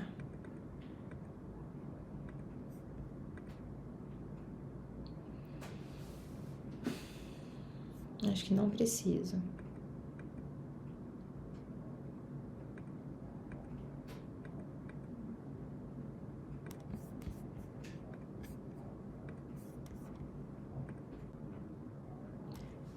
Entramos então em um processo que, para poder explicar se é novo, se é velho e separar o joio do trigo, tem algo essencial aí que você precisa saber. Você precisa entender de ciclo hormonal. Você precisa entender duas informações que eu vou te dar agora, que já vão fazer uma baita diferença, principalmente se você atende adolescentes e mulheres. E já vou te explicar também depois, você vai poder saber mais um pouquinho amanhã, porque lá no PNP a gente só fala sobre isso, porque tudo tem a ver com isso, né? Só fala sobre isso, não, falamos muito sobre isso. Esse daqui é o ciclo hormonal de 5 anos até 16, ou seja, da primeira infância, no final da primeira infância até a adolescência. E a gente consegue ver que nas meninas, nas mulheres, existe um pico de estradiol, um pico de estrogênio e um pico de progesterona, tá? Esse pico das meninas, principalmente, e quando a gente olha aqui nessa outra, a gente tem um pico e uma diminuição também a partir dos 40 até os 41 anos. Vejam ali, vou deixar um pouco maior para vocês conseguirem ver. Entre 40 e 41 anos existe uma diminuição na mulher, que é o roxinho, tá? Tanto de progesterona quanto de estradiol. Muitas vezes, esse pico, se você faz o exame de sangue não pega, porque tem outros hormônios e outras vitaminas que estão tentando dar conta no teu sangue, mas o teu cérebro não está conseguindo receber ou produzir. Existe uma diferença entre aquilo que a gente produz no cérebro e o que chega na nossa corrente sanguínea. E essa é uma grande questão da medicina hoje também, tentando avançar em neurociência. O que você precisa entender é que mulheres têm o terceiro maior risco de ansiedade e depressão para as mulheres são as fases hormonais, principalmente da puberdade, entre 11 e 14 anos de idade, e na perimenopausa, que é o climatério, antes da menopausa acontecer, a mulher nem percebeu, os exames dela estão ok, a menstruação está vindo, mas o cérebro não está mais recebendo captação de estrogênio. E aí ela tem ali, às vezes ela tem uma queda pequena, começa a desregular, em que nos estudos é entre 40 e 45 anos. Óbvio que isso não é para todas as mulheres da mesma idade. Se nessas idades você tem mulheres reclamando de ansiedade e depressão, não se aprume para um diagnóstico. Faça um mapa de funcionamento, faça um mapa hormonal, faça um mapa menstrual, porque pode ser que você esteja perdendo informação e diagnosticando essa pessoa errada e o problema dessa pessoa seja hormonal. E aí ela vai precisar, infelizmente, de um médico que entenda também de neurociência ou que seja pelo menos mais sensível a esse conhecimento. Quando é na adolescência, a gente vai fazer manejo, mas entendendo que esse manejo ele vem de uma questão hormonal. Então, ela entender o ciclo menstrual, ela mapear do mês, quando que ela fica mais, quando ela fica menos irritada, dar as estratégias, tanto de alimentação, como de atividade física, como de sono, quanto de regulação emocional para essa fase, entendendo que mesmo assim ela vai estar com um pico um pouco maior. Se puder encaminhar para um tratamento hormonal, às vezes precisa, às vezes não, mas na perimenopausa, que é o climatério, vai precisar e a gente precisa sim encaminhar, tá? Antes de você diagnosticar. Outra coisa que você precisa saber é que meninos nessa fase também da puberdade têm um risco grande de agressividade e de automutilação. Por quê? Porque eles começam a produzir a testosterona e aqui, lembra da nossa amígdala cerebral, gente, que eu falei pra vocês, que é o centro do medo e das emoções? A amígdala cerebral tem receptores de testosterona, então ela fica ali assim, ó. Aí começa a produzir, ela começa a pegar, jorre-lhe medo e ansiedade, e aí vem uso de substâncias, compulsões na fase da adolescência, pico hormonal. Então, ensinar um adolescente a lidar, dizendo que é um processo mental, se ele não aprendeu estratégias de regulação, ele vai ter mais tendência, né, a ter esses comportamentos. Atividade física, sono regulado, regulação emocional, autoconhecimento, tudo isso antes de você sair por aí dando canetada de diagnóstico. Então, isso daí é essencial e já muda tudo. Só para vocês verem rapidamente, esse daqui é o estudo de 2024, o cérebro da mulher na perimenopausa, tá? Onde na parte da esquerda aqui, é onde ela, na perimenopausa, depois na pós-menopausa, vocês podem ver que tá mais verdinho, aonde o cérebro tá tentando muito fortemente captar o estrogênio não vem. Não tem estrogênio, que dá toda essa sensação de ansiedade, de perca de memória, entre outros sintomas, tá? Mas que a gente não vai falar aqui nesse momento, a gente nem tem tempo para isso. Na medida que você está entendendo tudo isso, tem algo que, se você não sabe, você pode piorar o processo de mudança do paciente, que é sobre o vínculo. Eu vou contar aqui, Fran, rapidinho uma experiência pessoal, tá? Eu ainda estava lá na faculdade, eu estava aprendendo o que era psicologia, foi bem no início da faculdade. E eu fui numa terapeuta, numa psicóloga, ela era psicóloga. Eu chegava lá e ela me dizia, a culpa é tua, é porque tu deixa, a culpa é tua. E aquilo estava me enlouquecendo, porque parecia que eu estava fazendo tudo errado na minha vida. E que nada nunca ia dar certo, que eu tinha culpa de tudo. E aí uma das coisas que eu internalizei naquele momento foi, eu nunca vou ser uma terapeuta assim. Sim. De dizer para o paciente que a culpa é tua, tu que deixa a pessoa fazer isso contigo. E aí quando a gente começou o programa de neurociência, que no programa tu autoriza a gente, né? Não, te vincula com esse paciente, te aproxima dele. Porque a gente vem da faculdade com essa construção de que a gente tem que manter certa distância, não pode ter envolvimento emocional, não tem como tu desenvolver um vínculo sem te aproximar da pessoa. E aí eu acho que isso também mudou muito a minha relação com os pacientes, e quando eu vou trabalhar relações, eu também entendo que ele vai aprender o vínculo saudável através de mim, um vínculo possível, saudável e seguro. Nós precisamos entender que o vínculo é muito mais do que o rapport. Nós somos seres biologicamente programados para pertencer. Então você precisa entender se o que está acontecendo com o seu paciente, se as anestesias que ele tem são por falta de vínculo na vida inteira ou nesse momento. Principalmente se ele é adolescente, que é a fase que a gente mais precisa de vínculo. Eu vou explicar. Esse daqui é um estudo para vocês começarem a entender este processo. É um estudo da Shira Tzil, que é uma israelense, é israelense? Gente, falei errado, não sei. E ela e o Matthew Lieberman são os dois pesquisadores que pesquisam muito essa questão de nascidos para pertencer. O que vocês precisam entender agora, nesse momento, desse estudo e de outros, muitos que os dois fizeram, é que, se vocês percebem, a gente tem ali os neonates, que são recém-nascidos, 1 ano de idade, 2-year-old, 2 anos de idade, e os adultos, que têm adults. E vejam que as áreas do cérebro acionadas são as mesmas, parece até o mesmo cérebro quando a gente olha, né? A gente tem um pouquinho aí no córtex pré-frontal, aqui na frente, um pouquinho ali no córtex parental, aqui, e um pouquinho aqui, porquinho tá bom, hein? Um pouquinho aqui atrás e ali no meio. Isso a gente chama de rede de modelo padrão, ou Default Mode Network. O que quer dizer isso? Essa rede de modelo padrão é uma rede que, quando a gente colocava as pessoas ali na ressonância magnética, e colocava atividades de cognição social, pensando numa outra pessoa, vendo vídeos de outras pessoas, vendo mamãe abraçando o filho, essas áreas eram acionadas. Então, a primeira descoberta é que nós temos áreas, uma rede que acionam áreas juntas no nosso cérebro, que estão condicionadas a operações de cognição social.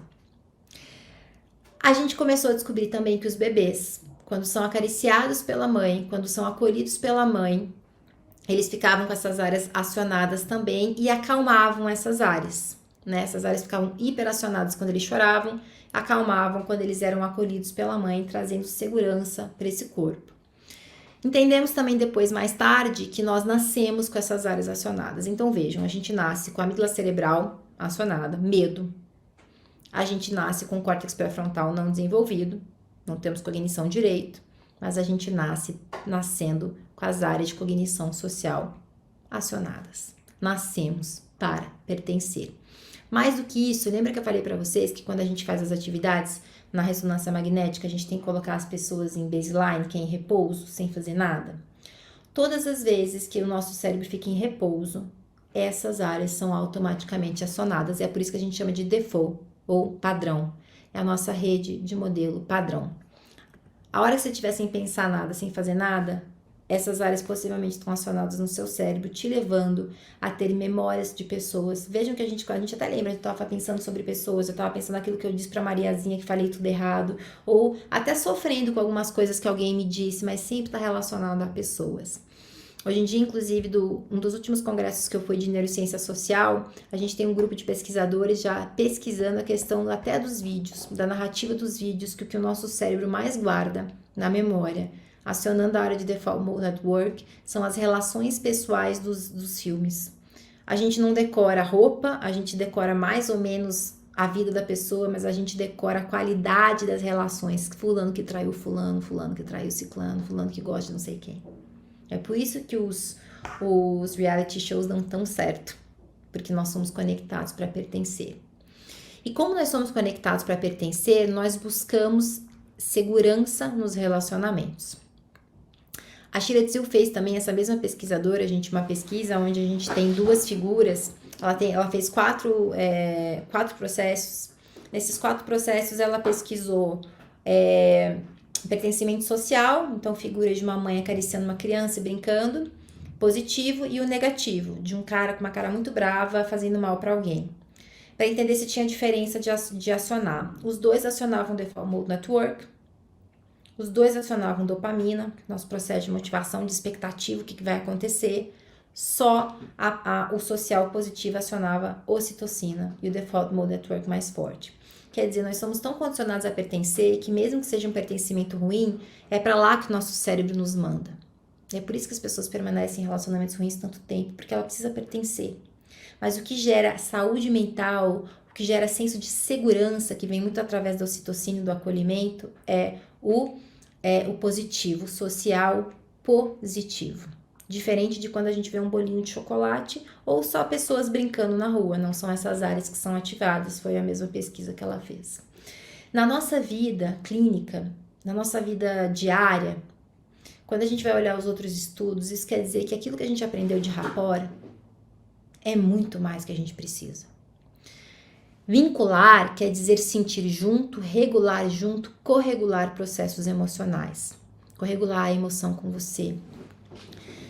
Vincular quer dizer eu estar com você e acreditar que você pode.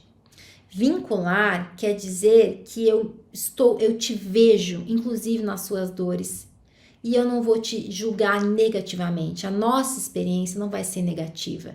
Eu não vou te julgar, eu não vou te desamparar, eu não vou te dizer que a responsabilidade é tua, agora vai, você precisa ganhar autonomia. Essa é uma relação positiva, de afeto, de ternura. É diferente do que a gente aprendeu muitas vezes na faculdade, de que agora você precisa refletir sozinho, você tem que ir lá dar um jeito na sua vida. Isso não é vincular. Isso não gera saúde mental. Isso gera doença mental, mais ansiedade, mais preocupação. Aí a gente se pergunta por que as pessoas continuam ansiosas mesmo fazendo processos terapêuticos no modelo mais antigo. Porque a gente não tem vínculo. A gente tem, mas a gente aprendeu a não usar. Né? Nós seres humanos, né? Que estão nas profissões de saúde. E na educação. Educação sem vínculo não tem educação, a experiência é ruim. Ninguém gosta de estudar hoje, por 2 motivos. Uso de celular, muita dopamina, e porque não tem vínculo na escola. Não tem vínculo, não tem uma experiência agradável. A terapia precisa ser uma experiência agradável. A pessoa precisa sair melhor do que entrou a cada sessão, ela não tem que sair sofrendo. Você vai regular juntos, vai falar assim, a gente vai juntos. Olha, eu entendi o que estava acontecendo com você e agora a gente vai juntos. Deixa eu te explicar por que você está funcionando assim. Deixa eu te explicar o que teu cérebro está acontecendo com ele. Vamos junto agora. Vamos fazer uma técnica de corregulação. Nós aprendemos a regular as emoções através de experiências de corregulação na nossa infância. O que é o corregular? Sabe aquele vídeo que ficou um tempo aí operando, que é um vídeo de um bebezinho de fralda chorando muito na parede, e aí o pai dele fica do lado assim com ele, só olhando assim pra cara dele. Aí as pessoas diziam, ai que maravilha, ai que maravilha. Gente, que vídeo horroroso. Isso não é corregular. Uma criança, um neném precisa de afeto, toque, homeostase, que o corpo precisa de uma criança. E aí eu fico olhando pra cara dela pra ela criar autonomia e aprender a se regular sozinha. Isso é sarcasmo. E muitas vezes é isso que a gente faz no consultório, fala, realmente difícil. Aí espera a pessoa perceber. A gente tem que dizer pra pessoa o que ela tem, nós somos especialistas em saúde mental, a gente pesquisa junto com a pessoa, a gente fala, olha, não tenho certeza que é isso, vamos mapear juntos, eu preciso que você perceba isso. Olha, possivelmente isso vem de desamparo, mas vamos fazer uma regulação aqui, você vai melhorando aqui, eu quero que você perceba isso outro pra gente entender, tô junto com você, eu não fico esperando agonizar a tua dor. Eu te digo o que acontece. E aí eu regulo a emoção junto com você. O que é o corregular na relação desse vídeo, desse menino? Era abraçar essa criança, era fazer um carinho nela. Se ela não aceitasse abraço, era cantar pra ela, falar, mamãe tá aqui, pai tá aqui. É assim que a gente aprende a regular. Ah, mas aí, o que você me pergunta? Franciele, a pessoa vai ficar dependente dessa relação de sempre ter alguém para regular. Gente, não é assim. É através da corregulação que eu crio repertório de vínculo e regulação na vida adulta. Vai ter que esperar, as coisas precisam de investimento. Não é uma vez que a gente faz, a gente vai fazer muitos anos. E as crianças vão precisar de vocês muitos anos para regular. Mas ela sabe que ela tem vínculo de verdade dentro de casa. Alguém olha para as dores dela, alguém sabe que tá doendo. E aí a gente regula junto. Então no consultório a gente regula junto, a gente faz a técnica junto, a gente respira junto. A gente fala, vamos entender que essa dor, vamos ver onde é que ela sente. Eu tô aqui com você, vamos colocar os pés no chão. Porque aí você começa a ter repertório de que você sentiu. Foi ruim sentir, mas você conseguiu diminuir essa intensidade de dor com alguém. Porque nós somos biologicamente programados para pertencer. A gente tem que parar de desamparar as pessoas no consultório, na escola, dentro de casa. Não é assim que desenvolve autonomia, não é assim que existe mudança de comportamento. Vocês lembram que eu falei para vocês que eu sou especialista em gestão de mudanças? O tópico 2 de gestão de mudanças é que a mudança precisa ser compartilhada. E que as pessoas, quando têm uma sensação de segurança, você veja, não é nem uma segurança, uma sensação de segurança, de suporte emocional, ela muda melhor, são os 20% que mais mudam. Não quando ela tem sensação de eu tô sozinho, vou no mundo, não é isso, gente. É segurança. Temos pesquisas recentes de que a gente tem formulários de segurança emocional, quanto maior segurança emocional percebida, menos ansiedade. O que estamos fazendo que a gente não está ensinando isso nas escolas, nas faculdades de psicologia, na área da saúde? Porque estamos desamparando. Porque quando eu não vinculo, eu desamparo. Porque estamos desamparando pessoas, sendo que o que a gente precisa é do outro. Em que momento fizeram a gente acreditar que ao ajudar você a se regular te torna dependente? A gente não tem nem dado para isso. O dado é o contrário. Vínculo é essencial para uma mudança com saúde mental. A gente pode escolher mudar com saúde e mudar sem saúde, mas a gente precisa começar a escolher o contrário. Bom, estamos chegando ao final desse episódio e eu só preciso que você entenda que quando você estiver mapeando as disfunções, o vínculo e tudo mais, você precisa entender do processo simpático e do parasimpático. Entendendo que o simpático é esse processo que ativa o nosso corpo para lutar, correr, brigar, é o processo ativado no eixo HPA. Ele promove desde a aceleração dos batimentos cardíacos até a dilatação da nossa pupila, ele prepara o nosso corpo para agir, né? Até a ejaculação, por exemplo. E o parasimpático, ele acalma o sistema, né? Ele regula, ele estabiliza.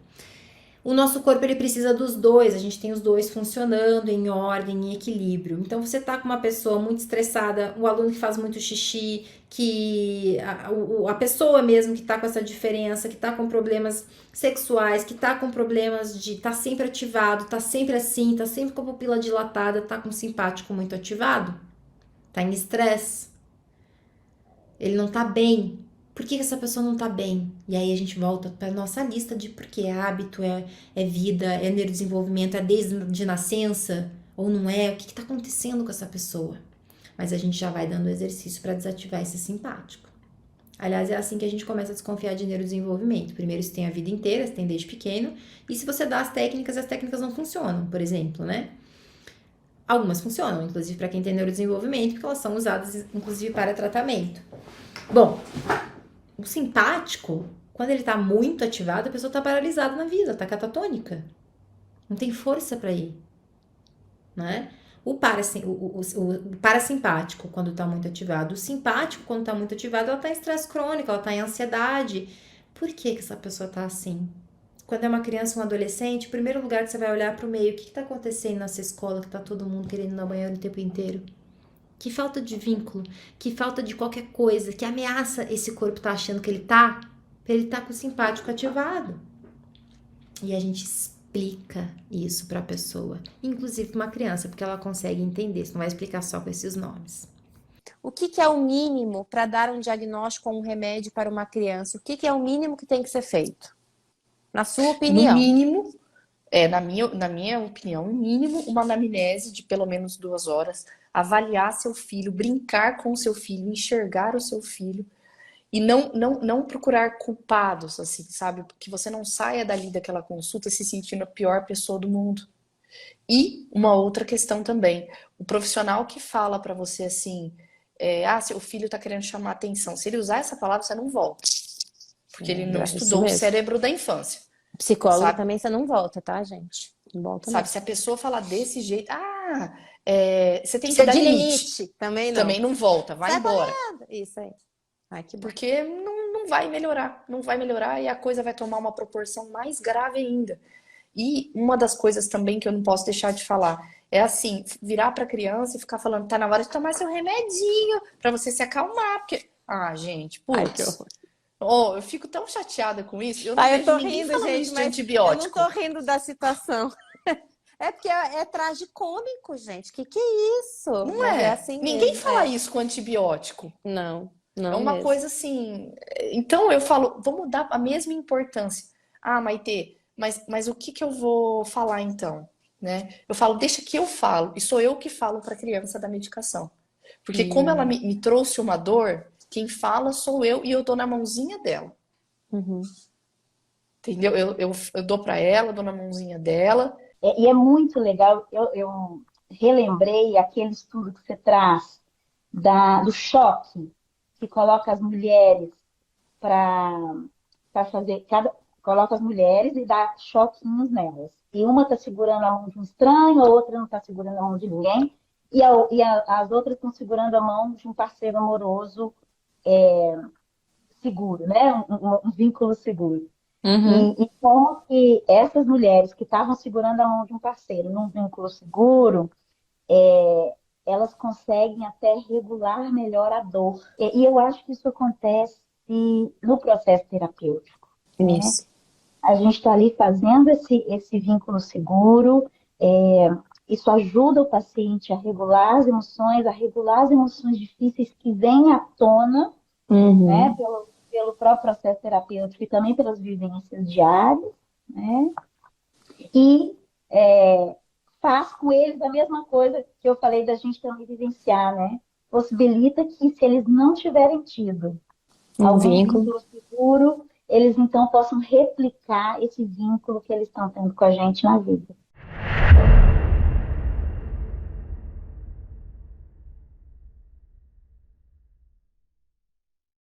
E aí, gente, a gente começa a entender uma coisa maravilhosa. Quando você já mapeou, sabe qual que é o quarto passo? Você precisa agir. O que esse cérebro já consegue modificar com a minha ajuda e que recursos ele já tem através da história de vida dele? Vejam que a gente tem uma ativação, isso daqui é um estudo do Delgado, que é um autor de neurociência social maravilhoso, e a ativação do cérebro no social é o Default Mode at Work, na recompensa, que é o processo dopaminérgico de recompensa, e no estresse, que a gente já tinha visto ali, tá? O que esse cérebro, estressado ou não, que tem história de vínculo ou não, que tem recurso de vínculo ou não, como que ele já consegue sair daqui para se sentir melhor? Eu posso ensinar uma técnica de regulação, eu posso olhar o calendário dele e a gente modificar a rotina de vida dessa pessoa, eu vou ser o vínculo que ele tem, talvez você seja o único vínculo da vida de uma pessoa, do seu paciente, do seu aluno. Talvez os professores que não estejam esgotados e que você está tratando sejam a única experiência de vínculo desses alunos, porque os pais estão sabe Deus onde. Talvez você seja o repertório cerebral, porque se eu não vinculei alguma vez na minha vida, eu não tenho condições de vincular. Se ninguém corregulou comigo, se ninguém olhou minha dor, se ninguém me acolheu, se ninguém me amou, eu não tenho condições de fazer isso por mim mesmo. Então a gente precisa que esse paciente já saia, que esse cliente já saia com algum recurso de melhora. De onde está vindo, aonde que eu já posso agir nesse novelo de lã? Então eu vou trazer para vocês como que o cérebro muda. E aqui é uma lista para a gente finalizar a aula de hoje. Aumentando a segurança emocional, pessoal, social e cognitiva. É você no consultório, é você no treinamento, é você falando, eu tô aqui sem ter medo de falar. É você falando para ele, olha, esses amigos estão tóxicos na sua vida. Você entende que tem isso, que acontece isso, que você entra em alarme. Talvez a gente se afaste umas 2 semanas, talvez você não vai nesse lugar uns 2 meses. Talvez você tire umas férias desse trabalho, nesse momento. A gente vai tentando ver o que dá para fazer nessa vida dessa pessoa. A gente aumenta a autocompaixão, não tem tratamento bom de saúde mental sem aumentar a autocompaixão. A autocompaixão é pré-requisito. A gente tem 2 pesquisadores, a Kristin Neff e o Chris Bremer, eles inclusive pesquisam juntos. Todas as técnicas de regulação emocional envolvem a autocompaixão, porque é olhar para si. Mas você precisa, em paralelo, aumentar a autocompaixão desde já. Olha, eu quero que você entenda que você está aqui para melhorar. Se não quer melhorar, olha que maravilha. Vamos começar a te ajudar? Vamos cuidar de você? Às vezes a pessoa nunca escutou essa frase na vida. E aí você vai desde... Eu quero que você comece a fazer carinho de você antes de dormir. Eu quero que você lave seu corpo com carinho, que você ligue uma música legal, que você tenha um momento de 5 minutos entre isso e aquilo. Agenda com a pessoa. Onde você vai fazer uma coisa para você que você goste, mas você agenda com ela. Eu quero que você faça essa técnica para você entender que você pode sim se amar, ser feliz. Eu quero que você nessa semana se arrume mais. Eu quero que você experimente essa arrumação e que você fale, ou a cognição, que você fale frases para você mesma, que te ajudem, para você mesmo, que te ajudem, que eu sou suficiente, que eu sou capaz. Então eu vou mudando os pensamentos, eu vou mudando e ensaiando as mudanças de comportamento, é isso que a gente precisa fazer. Não é na reflexão só, gente, não dá, não muda só na reflexão, e quando muda é muita agonia até lá. A gente cria novas memórias, porque cada novo comportamento, com consciência, eu crio uma memória e que essas memórias sejam positivas. A gente vai falar na aula 4, eu vou dar esse exemplo aí de memórias positivas para vocês. A gente diminui a carga negativa da vida da pessoa, a gente diminui os pensamentos negativos, a gente faz um mapa com essa pessoa, aqui você entra, aqui você não entra. Quando o seu pensamento pensar isso, você já corta ele e fala, ó, não vai entrar aqui hoje não. A gente muda a rotina, a gente é o chão seguro do paciente, porque ele não vai conseguir fazer isso sozinho, a gente ajuda ele a regular, a gente até ajuda ele a tomar decisões, porque o cérebro dele, ó, teu cérebro não vai conseguir tomar decisão. Então, não vai botar mais nada na tua agenda essa semana, não vai fazer mais, vai fazer menos, você tá exausto. Ah, você vai querer fazer mais, você vai querer lavar o chão da sua casa. Não vai. Não vai. Vamos tirar de você. Até teu cérebro estabilizar. A gente faz esses combinados. Isso tudo é vínculo também. Porque você olha a dor, você entende a dor. E aquele paciente fala, ou aquela criança, ou aquela escola, ou aquele adolescente fala, finalmente alguém me viu. E além de me ver, ela entende do que está acontecendo comigo. E é mais forte do que eu. É assim que a gente constrói a saúde mental. Olha só, você com o conhecimento certo, com a técnica certa, o tanto de ajuda que você está dando com o pouco tempo que você tem. E isso é muito bom. Gente, olha que coisa sensacional, né? A partir de você, eu consegui levar a neurociência na periferia. Não é legal? Assim, eu falei, olha que legal, eu consegui falar com os pais que são analfabetos. Sabe? Eu consegui explicar de uma forma simples. E eles falaram assim, Deise, eu nunca ouvi isso. Ninguém nunca me explicou essa forma. E no consultório também, porque no consultório hoje eu atendo adolescentes e adultos, né? E muitas mulheres, né? Muitas mulheres fragilizadas e tudo. E elas falam, gente, ninguém nunca me falou sobre isso. Ninguém nunca... Assim, eu desenho, eu vou desenhando os bonequinhos e vou passando assim... A pessoa fica olhando e fala, gente, que é isso aqui? É muito bom. E aí, na outra sessão, você já vê uma mudança, sabe?